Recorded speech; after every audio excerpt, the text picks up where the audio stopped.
Have you ever been asked a question and you know the answer, but in that moment, your mind goes blank and you're standing there looking at people thinking, I know what I want to say, but I just can't say it. And it's because you felt unprepared and you thought, if I had just prepared, if I knew they were going to ask me this question, then I would have prepared for it. Well, you simply need a framework to help you in those moments. What I used to do all the time is I used to start rambling.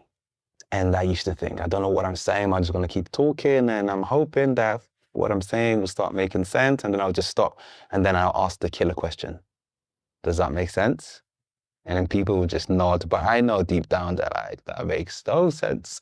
So what I did is I learned this simple framework that I now teach called the 1, 2, 3 framework. And it's a framework designed to help you stop rambling and to help you answer any question even when you're on the spot and you have not prepared. When you're asked a question, I want you to think of the one thing in response. So if someone was to ask you, why did you move to the United Kingdom from Japan?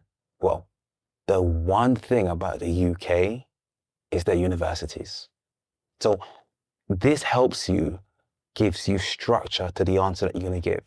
It helps illuminate the lights, where otherwise it would just be all dark and you're like, oh my goodness, there's so many things about the UK that are different to Japan. I have no idea where to go. But actually, by saying the one thing will help your mind narrow it down. And in that moment, that's exactly what you need.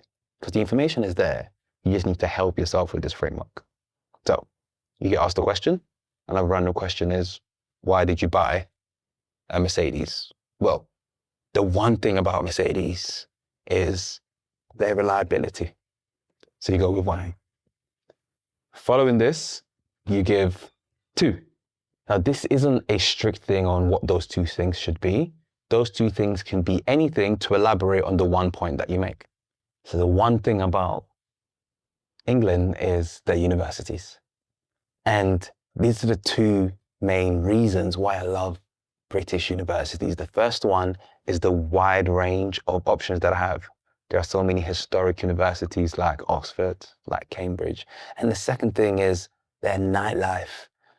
British universities are known to have a great social time and you can balance your studies with meeting new people and building a network of people. So here are 3 reasons why I believe every Japanese student needs to move to England. So by using this framework, 1, 2, 3, I've given myself a direct approach on what I can do.